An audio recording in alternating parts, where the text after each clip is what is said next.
नमस्कार। एक बहुत पुरानी कहावत है कि आप खाना खरीद सकते हैं, भूख को नहीं खरीदा जा सकता।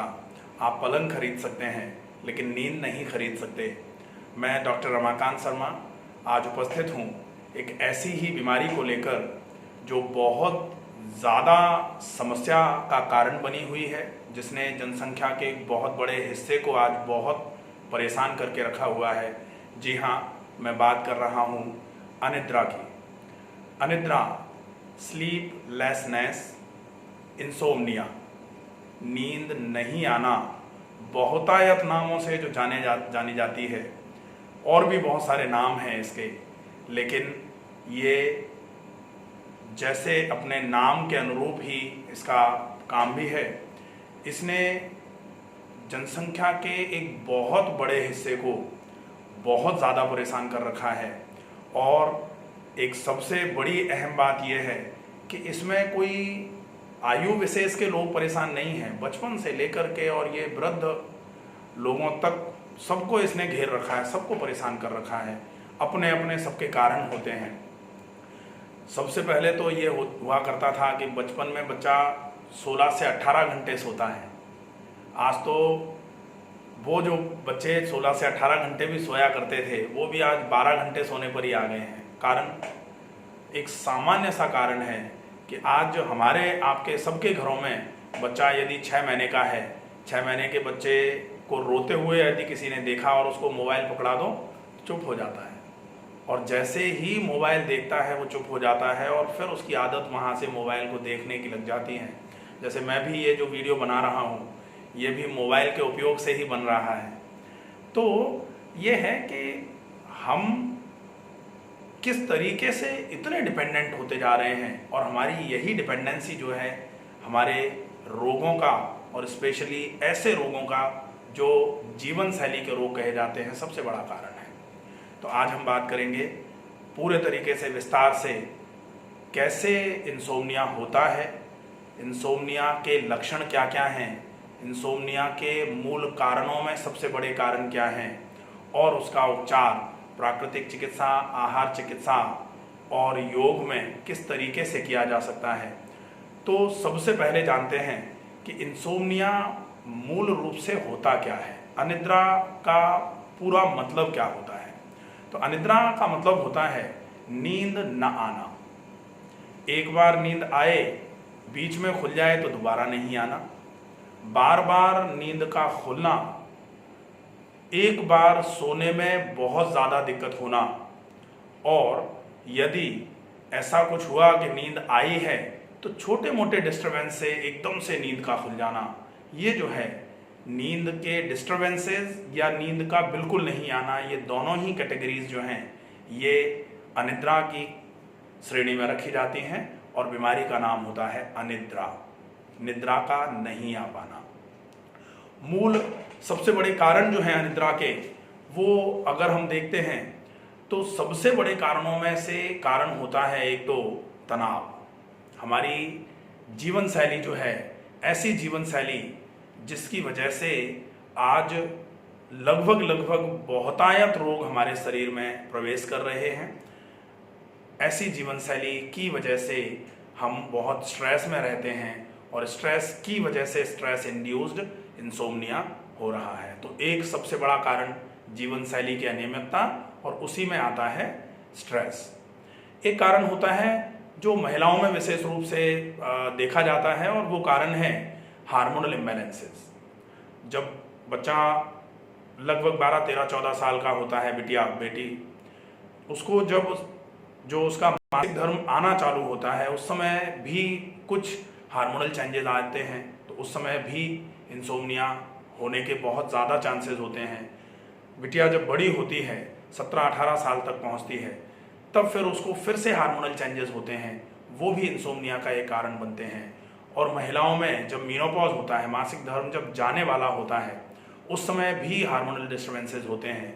तो ये तो है फिजियोलॉजिकल चेंजेस इन हार्मोन्स, जो उम्र के हिसाब से फिजियोलॉजिकल चेंजेस हैं, उस समय भी इंसोम्निया होने के बहुत ज़्यादा चांसेस होते हैं। और यदि पैथोलॉजिकल चांसेस कहीं कुछ बनते हैं हार्मोनल इम्बैलेंसेस के, जैसे PCOS, PCOD में बनते हैं, तो वो भी इंसोम्निया होने के कारणों में एक कारण गिना जाता है। इसके अलावा एक कारण होता है जो बेसिकली ऑब्स्ट्रक्टिव स्लीप एपनिया, जिसमें हम ये देखते हैं कि स्लीप एपनिया हो रहा है। नींद जब लगी, नींद की कोई समस्या नहीं थी, लेकिन नींद लगी, हम बहुत आराम से सो रहे थे, लेकिन सोते सोते शरीर में ऑक्सीजन की कमी हुई और ऑक्सीजन की कमी की वजह से एकदम से सोते सोते हमारे अचेतन अवस्था में भी एकदम बेचैनी घबराहट हुई और हम सोते सोते जाग गए। इसको बोलते हैं obstructive sleep apnoea.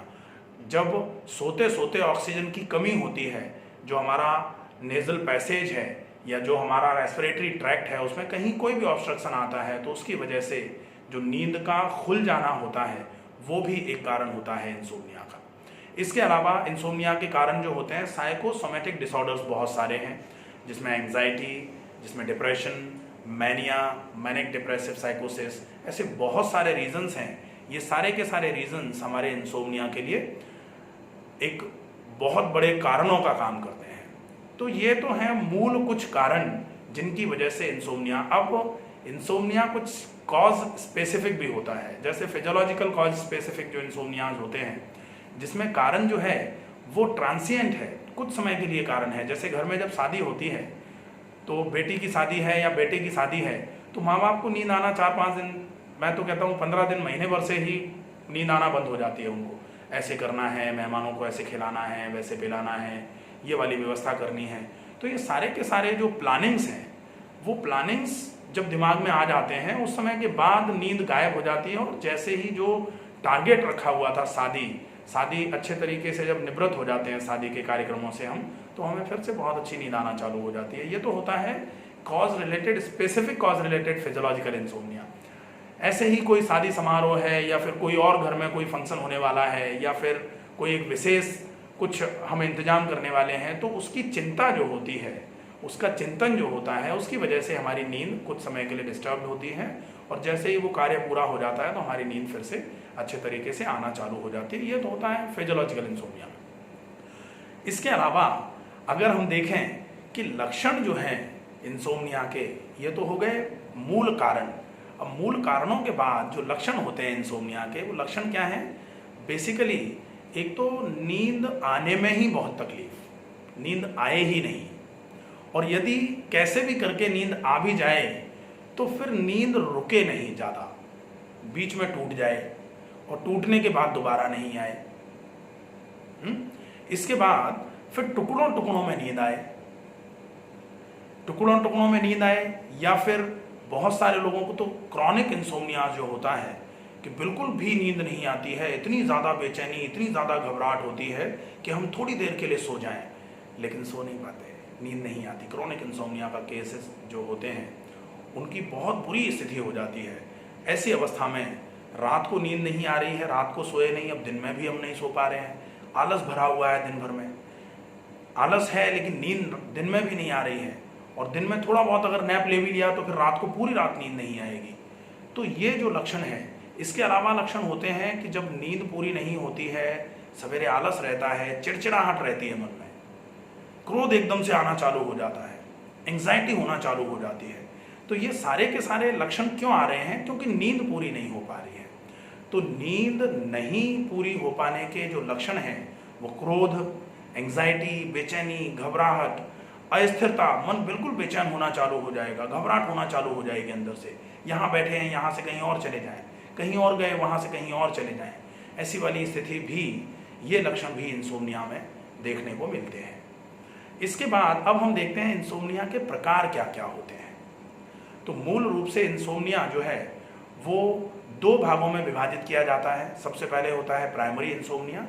Primary insomnia का क्या, कोई एक विशेष कोई कारण नहीं होता। मैंने बताया था जो फिजियोलॉजिकल एस्पेक्ट्स जो होते हैं उनकी वजह से कुछ जैसे हमने आज कुछ ड्रिंक कर ली बहुत ज़्यादा, उसकी वजह से आज हमें नींद नहीं आ पा रही है। किसी ने बहुत ज़्यादा आज कॉफ़ी पी ली है, उसकी वजह से नींद नहीं आ पा रही है।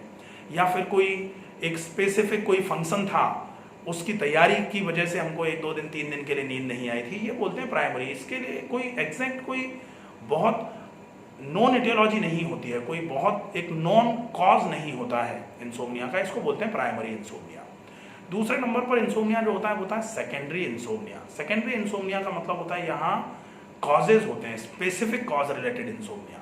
अब यहाँ कॉजेज क्या होते हैं? कॉजेज बेसिकली स्ट्रेस, एंजाइटी और साइकोसोमेटिक डिसऑर्डर्स या फिर साइकेट्रिक डिसऑर्डर्स, ये जो हैं इनकी वजह से नींद नहीं आना। जैसे डिप्रेशन किसी को है, किसी को माइल्ड डिप्रेशन है, किसी को क्रॉनिक सीवियर डिप्रेशन हो रहा है, एंजाइटी की समस्या किसी को ज़्यादा हो रही है, जो मानसिक विकार जो होते हैं, मनोरोग जो होते हैं, उनकी वजह से भी नींद आना, डिस्टर्ब होना चालू होती है।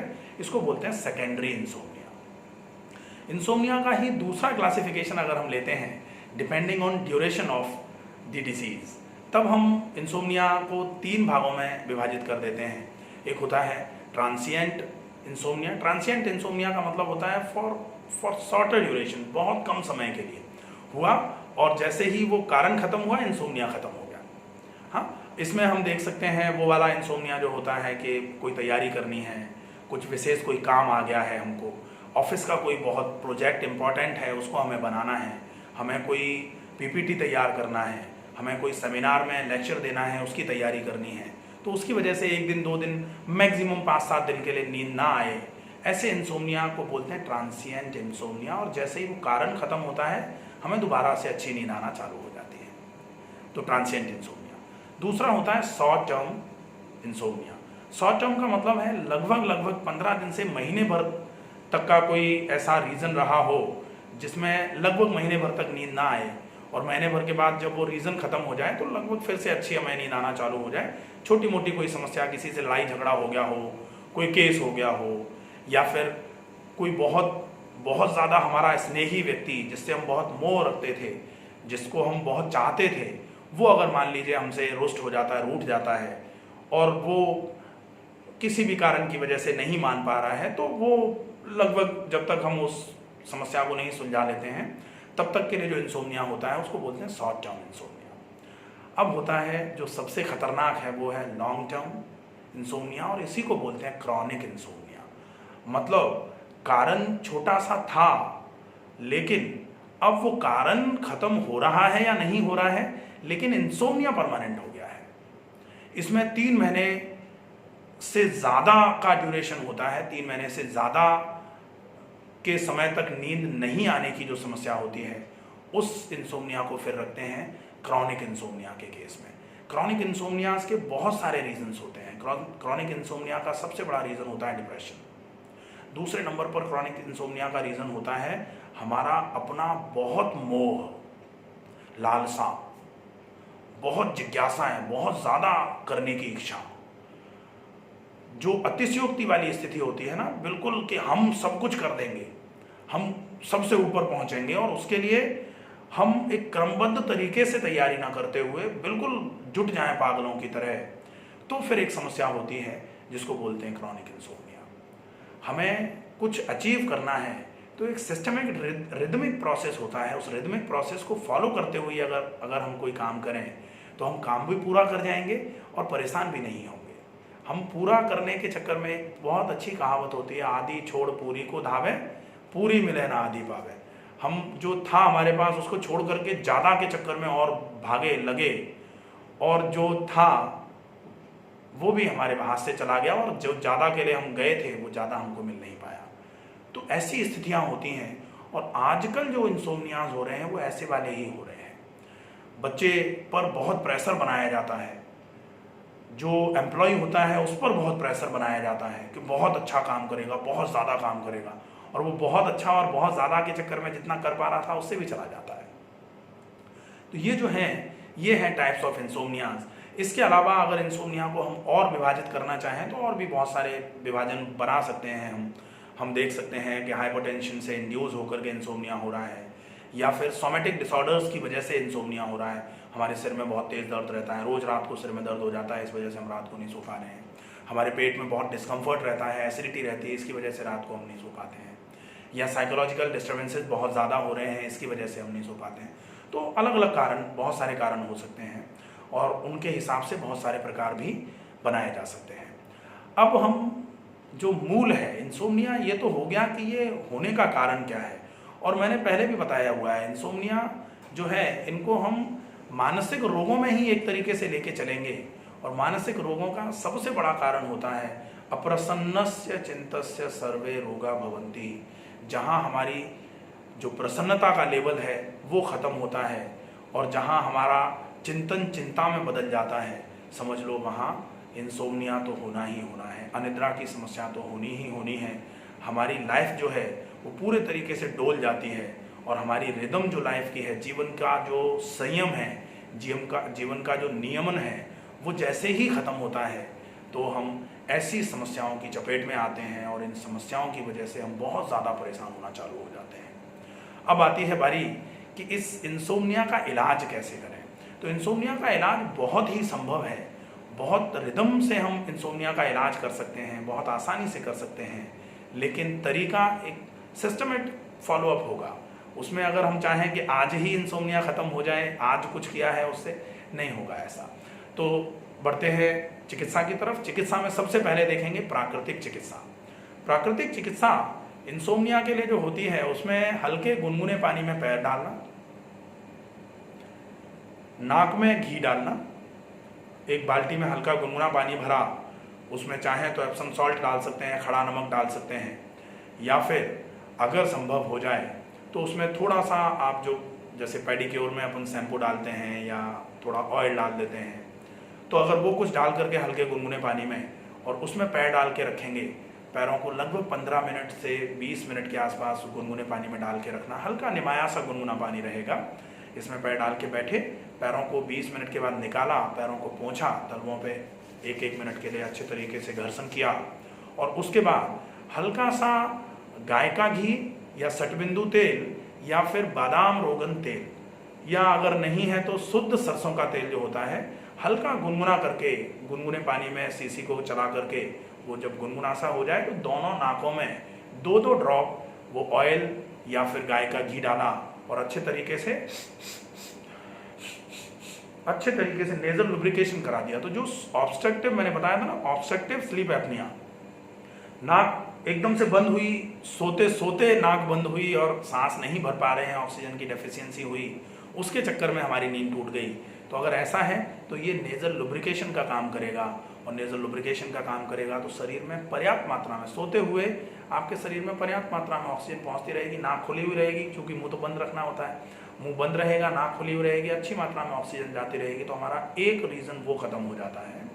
दूसरा है ये जो नस्य होता है, नस्य ब्रेन के लिए लुब्रिकेशन का काम करता है, ब्रेन के लिए लुब्रिकेशन का काम करेगा। नस्य जो है वो हमारे मस्तिष्क को भी शांत करवाने का काम करता है, मस्तिष्क को स्थिर करवाने का काम करता है। तो निश्चित तौर पर ये इंसोम्निया के लिए लॉन्ग टर्म यूज़ करने के बाद एक परमानेंट सॉल्यूशन का काम करेगा। इसके बाद यदि हम बढ़ते हैं तो माथे पर, यहाँ भ्रू मध्य पर हल्के किसी जग से या फिर जो आजकल भ्रकुटी स्नान के एपरेटस कहीं भी अवेलेबल हो जा रहे हैं, वो एक पतली सी धार बना करके इस जगह पर लगातार पानी डाला जाए 5 से 7 मिनट के लिए। पानी बिल्कुल सादा हो, ठंडा पानी, मतलब फ्रिज का पानी नहीं हो, मटके का ठंडा पानी अगर हो, आंखें बंद करके हम बैठे हुए लेटे हुए हैं और पानी की धार यहाँ पर पड़ रही है, उससे धीरे धीरे करके ब्रेन कामेटिव इफेक्ट मिलेगा ब्रेन को, और जैसे जैसे मन में, मस्तिष्क में शुद्धि और शांति मिलेगी, आपको एक अच्छी नींद आना चालू हो जाएगी। तो एक ये प्रोसेस होता है। हम माथे पर और आँखों पर काली मिट्टी की पट्टी भी रख सकते हैं, मिट्टी की मोटी सी पट्टी बना करके माथे पर और आँखों पर उसको लगभग आधे घंटे के लिए रखें, उससे भी माथा हमारा, कहा जाता है सिर ठंडा पेट नरम पैर गरम, सिर ठंडा होने का काम होगा, इससे बहुत अच्छा आराम मिलेगा। एक दूसरा इलाज होता है जिसमें हम ट्रॉमा पैक, जो बालों को पूरा गीला किया, पूरे बालों को गीला करने के बाद हम एक तौलिया को, जो कॉटन की तौलिया होगी, उसको गीला करके उस तौलिया को माथे पर लगा करके, पूरे चेहरे पर लपेट करके, पूरे सिर पर लपेट करके, चेहरे को पूरा खुला रखना है, पूरे सिर पर लपेटना है, और ऊपर से अगर हम चाहें तो एक कैप पहन सकते हैं और या फिर कोई ऊनी पट्टी बांध सकते हैं या पॉलीथीन बांध सकते हैं, जिसको ट्रॉमा पैक बोला जाता है। तो ये ब्रेन के कामेटिव इफेक्ट को प्रोवाइड करवाने के लिए बहुत अच्छा ट्रीटमेंट है। किसी को यदि बहुत ज़्यादा समस्या हो रही है तो ये ट्रॉमा पैक बहुत इफेक्टिव रहेगा।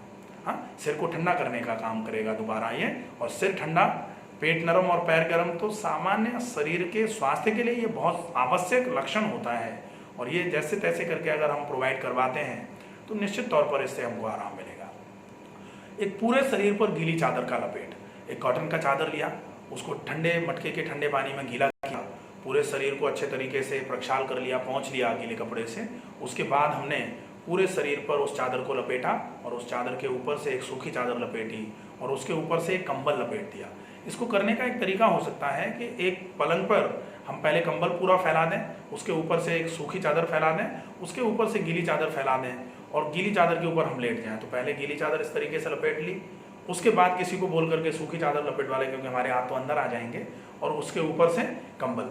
इसको जब हम करते हैं तो माथे को गीला करना, सिर को गीला करना और सिर पर एक गीला कपड़ा रखना भी अनिवार्य हो जाता है। सिर को ठंडा रखना होता है इसकी वजह से। तो ये भी हमारे शरीर की गर्मी को सोख करके पूरे शरीर को ठंडक पहुंचाने का काम करता है और ये भी इंसोम्निया के लिए बहुत अच्छा ट्रीटमेंट माना जा सकता है।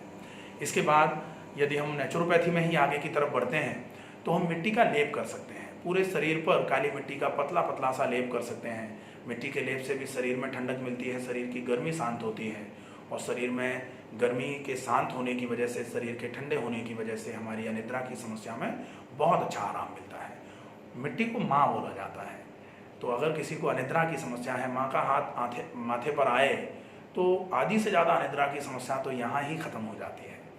तो मिट्टी को भी माँ मानते हैं, तो मिट्टी की पट्टी माथे पर, मिट्टी की पट्टी आँखों पर और मिट्टी के गड्ढे में यदि हम लेट जाएं, इसको अर्थिंग भी बोलते हैं। आप देखते हो कि जो विद्युत तड़ित यंत्र होते हैं, विद्युत तड़ित यंत्र जो होते हैं ना, जब बिजली गिरती है तो वो लगा दिए जाते हैं ऊंची ऊंची टंकियों वगैरह पे, तो वो सारे के सारे उस एनर्जी को लेकर के अर्थिंग करके ज़मीन में पूरी की पूरी एनर्जी को पहुंचा दिया जाता है। तो यदि हम भी बहुत ज़्यादा चिंतित हैं, बहुत ज़्यादा परेशान हैं, ऐसी अवस्था में यदि हम अपने आप शरीर को अर्थिंग करवाने का काम करें तो वो बहुत अच्छा अनुभव दिलवाता है। आप देखते हैं कि आप जूते पहन के टहलो और आप बिल्कुल गीली सी मिट्टी जो हो, सूखी गीली मिट्टी जो होती है, नम मिट्टी जो होती है, उसमें आप बिना चप्पल के टहलो, आप देखो कितना अच्छा लगता है, बहुत अच्छा लगता है। आप ऐसी ही नम गीली मिट्टी में, अखाड़े की जैसी मिट्टी होती है ना, वैसे गीली मिट्टी में आप पूरे शरीर को, जैसे हम यहाँ देते हैं हमारे चिकित्सालय में, गड्ढा स्नान करवाते हैं। गड्ढा खोदते हैं, उसमें पूरे शरीर को लिटा देते हैं और ऊपर से मिट्टी डाल देते हैं। गर्दन के नीचे का हिस्सा जो है वो मिट्टी में पूरा दबा देते हैं और गर्दन से ऊपर का जो हिस्सा है वो खुला हुआ रहता है। यहाँ भी माथे पर गीला कपड़ा रखा जाता है। ये इलाज भी पानी पी करके ही करना होता है। 1-1.5 गिलास 2 गिलास जितना पानी आप पी सकें उतना पानी पी के इस इलाज को करेंगे। इससे भी बहुत अच्छा आराम मिलता है इंसोम्निया में, अनिद्रा की समस्या में, और बहुत अच्छी नींद आना चालू होती है। तो प्राकृतिक चिकित्सा में तो इतना बहुत हो जाता है। इसके बाद यदि हम चाहें तो क्रोमोथेरेपी होती है एक। क्रोमोथेरेपी में रंग चिकित्सा जिसको बोलते हैं, तो नीला और हरा कलर जो भी है, हम नीले और हरे कलर के कपड़े पहन सकते हैं। हम नीले और हरे कलर की चार्जिंग बॉटल्स जो होती हैं, कांच की जो बॉटल हैं, उन पर नीले या हरे कलर का हमने रैपर लगा दिया, या कलर ही अगर कांच का नीला या हरा मिल जाए तो उसमें पानी भर के धूप में रख के उस पानी को चार्ज करके पिएं। उस बॉटल में तेल रख करके, जो हम तेल शरीर पर लगाते हैं या जो मालिश करते हैं माथे पर, बालों पर, शरीर पर, उस तेल से मालिश करवा लें। या नीले और हरे कलर के फल या सब्जियां जो हैं उनका उपयोग कर लें। या फिर हम नीले और हरे कलर की बॉटल्स में जो भी हम खा रहे हैं या जो भी हम पी रहे हैं, वो अगर हम रख करके इन कलर्स से चार्ज करके यदि हम पीते हैं या खाते हैं या पहनते हैं या ओढ़ते हैं वस्त्रों को, तो ये भी हमारे इंसोम्निया के लिए काफ़ी इफ़ेक्टिव माना जाता है। बहुत अच्छा फ़ायदा होता है। यदि हम कैप लगा रहे हैं तो हमें ब्लैक कलर की कैप नहीं लगानी है, रेड कलर, येलो कलर की कैप नहीं लगानी है, ये विशेष ध्यान रखें। यदि हम कैप लगा रहे हैं तो हम वाइट कलर की कैप का यूज़ करें, या फिर हम ब्लू कलर की या ग्रीन कलर की कैप का यूज़ कर सकते हैं। इसके अलावा दूसरे जो हीटिंग नेचर के कलर्स हैं, जो ब्लैक कलर हो गया, सारे के सारे, हमारे बाल तो ब्लैक कलर के हैं ही, तो बाल ब्लैक कलर के, उनको बचाने के लिए हम कुछ सफ़ेद लगाएं। जो जैसे राजस्थान में चूरू वगैरह जो है ना, जहाँ पर बहुत गर्मी होती है, वहाँ लोग पहले से आप देखते हैं कि राजस्थानी लोग साफा बांधते हैं। क्यों बांधते हैं?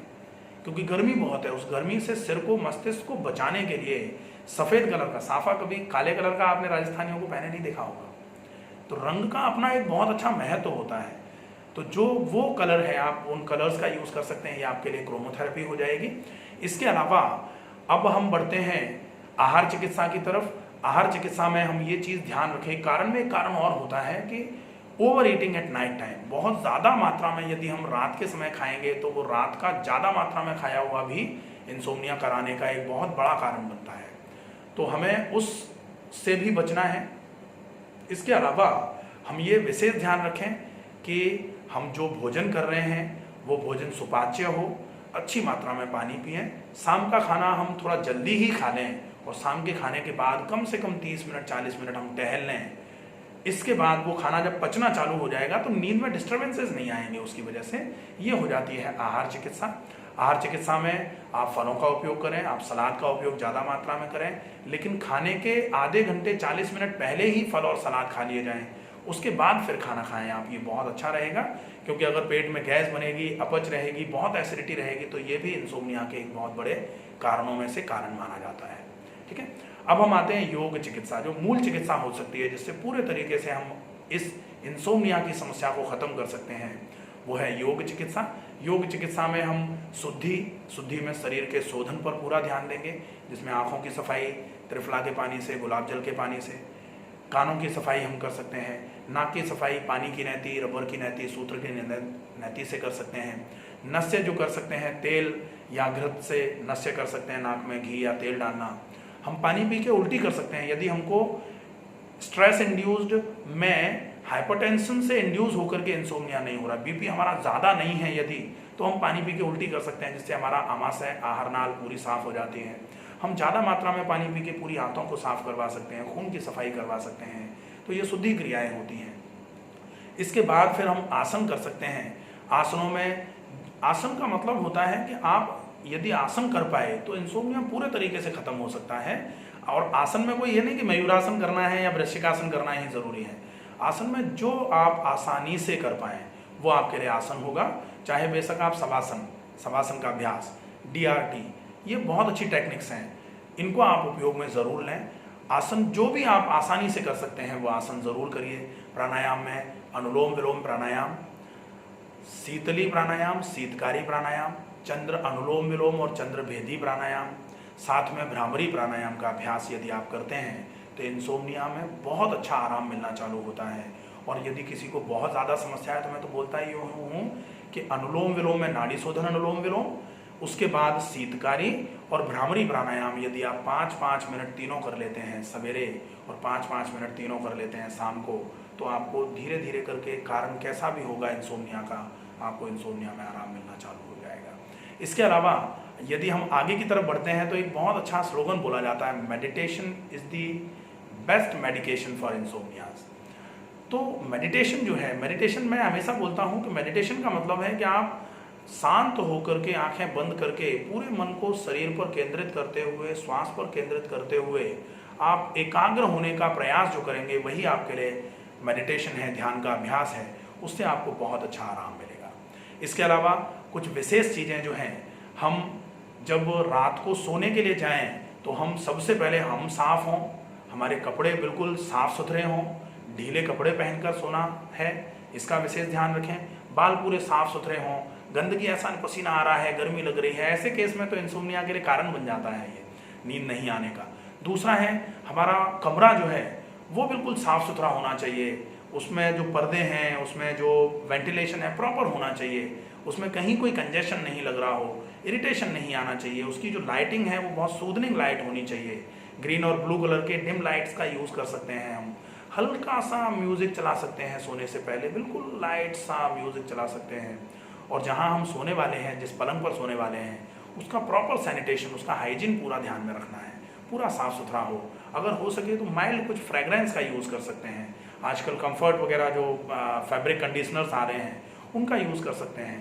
तो उनमें जो मॉर्निंग फ्रेशनर्स, कंफर्ट वगैरह जो आता है ना, उसका यूज़ करके निश्चित तौर पर हम साफ़ सुथरी जगह, हम साफ़ सुथरे कपड़े, साफ़ सुथरे कमरा, साफ़ सुथरा, अच्छी लाइट, एक धीमा सा म्यूज़िक चला करके फिर हम रात को सोएं, सीधे लेटें, आंखें बंद करें, पूरा ध्यान अपने शरीर पर ले जाएं, पूरे श्वास पर ले जाएं और उल्टी गिनती गिनते हुए अपनी श्वास को गिनना चालू करें। हम 100 से लेकर 1 तक पहुंच नहीं पाएंगे, हमको बहुत अच्छी नींद आना चालू हो जाएगी।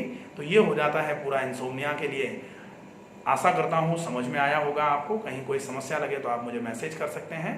तब तक के लिए स्वस्थ रहिए, सुरक्षित रहिए। धन्यवाद।